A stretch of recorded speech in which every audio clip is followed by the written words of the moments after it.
Salutations à toutes et à tous, qui dit vendredi histoire, et aujourd'hui j'ai décidé de vous lire une histoire de bonheur, de et illustrée par Emmanuel Voland, dans la collection Les Trésors, chez l'éditeur Bill Bocquet. Alors à votre avis, qu'est-ce que c'est que cette histoire de bonheur? Il n'y a qu'un seul moyen de le savoir, c'est d'écouter l'histoire. Une histoire de bonheur ou de malheur, c'est à vous de voir, par Émile Le Flâneur. Je m'appelle Émile Le Flâneur, et dans ma famille, on est des collectionneurs de la première heure. De la cave au grenier, du sol au plafond et jusqu'aux cheminées, notre maison est truffée de collections. Il faut dire que ma demeure abrite de sacrés collectionneurs. Tout d'abord, il y a Bartholomé, mon pépé, qui collectionne les fers à repasser et les cheminées. Annette, ma mamounette, collectionne les savonnettes et les girouettes. Mon papa Gaston a la plus grosse collection de boutons, mais aussi d'accordéons, de chapeaux melons, et il possède même quelques caméléons. Ensuite, il y a Valère, mon petit frère, qui n'a qu'une passion, les coléoptères.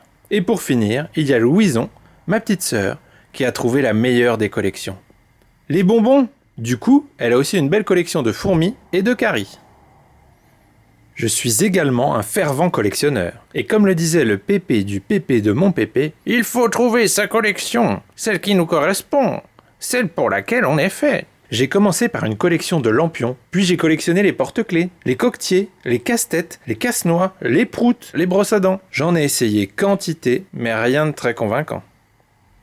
Avec le temps, j'ai finalement trouvé la collection qui me correspond. J'ai eu la révélation en faisant des bulles de savon. J'étais dans mon bain et j'y étais tellement bien. Je me suis dit, si je pouvais enfermer ces petits moments tellement plaisants dans des bulles de savon, cela ferait une chouette collection. C'est comme ça que je suis devenu collectionneur de petits bonheurs. Collectionner les petits bonheurs, c'est un peu comme la chasse aux papillons. Il faut un peu de patience, une certaine endurance et surtout de la précision. Au fil des saisons, j'en ai attrapé des flopées et je les ai tous consignés dans un petit carnet. Liste de mes petits bonheurs. Écouter le bruit de la mer dans un coquillage. Observer les oiseaux. Jouer aux jeux de cette famille. Gagner à un jeu. La première neige de l'hiver. Faire un bonhomme de neige. Boire un grand chocolat chaud après avoir joué longtemps dans la neige. L'odeur du pain grillé. Les premiers jours où on peut partir à l'école sans pull. Les baisers de ma maman, les câlins de mon papa. Tout allait pour le mieux, j'étais heureux. Mais un jour, j'ai été réveillé en sursaut par le chant tonitruant d'un oiseau. Il était plutôt rigolo, bien que pas très beau, et avait élu domicile sur mon épaule. Au début, j'ai trouvé ça plutôt drôle, mais il s'est avéré très collant. Impossible de le chasser. Il a passé toute la journée à râler, à pleurnicher et à se lamenter. Au bout d'un moment, c'est devenu carrément démoralisant. J'ai décidé d'aller en parler à mon papa. Il est de bons conseils pour ça. Il trouve toujours des solutions dans ce genre de situation. Ne t'inquiète pas, fais comme s'il n'était pas là. Il va se lasser et demain tu verras.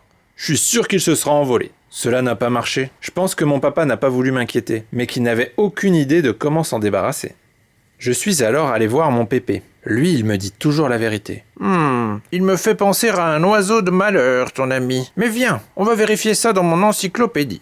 Oiseau de malheur. De la vaste famille des oiseaux, il fait partie de la sous-espèce des oiseaux de mauvais augure. Ces oiseaux ont pour habitude de nicher sur les épaules et ne sont pas migrateurs. Ils sont d'humeur maussade et passent le plus clair de leur temps à se plaindre, à se lamenter. Il arrive également qu'ils pleurent durant de longues heures. On peut observer un phénomène très curieux, étrange et propre à cette espèce. La métamorphose. En effet, ces oiseaux peuvent changer d'apparence en fonction de l'humeur de la personne sur laquelle ils nichent. Ils peuvent devenir tout petits, de la taille d'un colibri environ, ou alors grandir et atteindre la taille de gros rapaces, voire même d'autruches. Nous ne possédons que peu d'informations sur cette espèce. Les chercheurs ayant travaillé dessus étaient tellement affligés, démoralisés, qu'aucun n'a à ce jour réussi à fournir d'études dignes de ce nom sur les oiseaux de malheur. Oiseaux de malheur de taille moyenne. Le rouge-gorge. Pas très rassurant tout ça. Au bout de quelques jours, j'étais épuisé, découragé. Dans de telles conditions, impossible de continuer ma collection. À quoi bon avoir amassé autant de petits bonheurs? Tout était fichu, et ça, à cause de cet oiseau de malheur. J'étais tellement démoralisé que j'ai décidé d'abandonner. J'ai commencé à les jeter par poignées, sans même les regarder.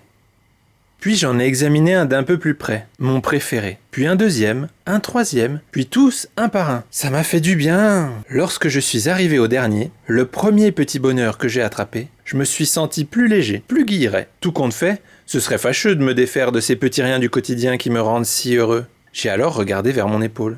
Disparu? Je n'avais pas la berlue. Cet oiseau de malheur avait bel et bien pris son envol. Quel soulagement! Quel bonheur! Fin. Alors, ça vous a plu? Alors, vous avez vu? L'oiseau de malheur, il était là juste parce que le petit garçon était un peu déprimé. Dès qu'il a repensé à ses petits bonheurs et toutes ces belles choses du quotidien qui lui donnaient de la joie, l'oiseau a finalement disparu. C'est une belle façon de dire qu'il vaut mieux se concentrer sur les choses positives et qui nous rendent heureuses plutôt que de s'attarder sur celles qui sont un peu tristes et qui nous rendent malheureux. Et vous, comme Émile le flâneur, ce serait quoi vos petits bonheurs du quotidien si vous les collectionnez? Donc voilà, sur ces bonnes paroles, il ne me reste plus qu'à vous souhaiter une excellente journée, un excellent week-end. Profitez bien de la fin de vos vacances parce que malheureusement c'est bientôt la rentrée. Et je vous dis à la semaine prochaine pour une nouvelle Vendredi Histoire. Salut!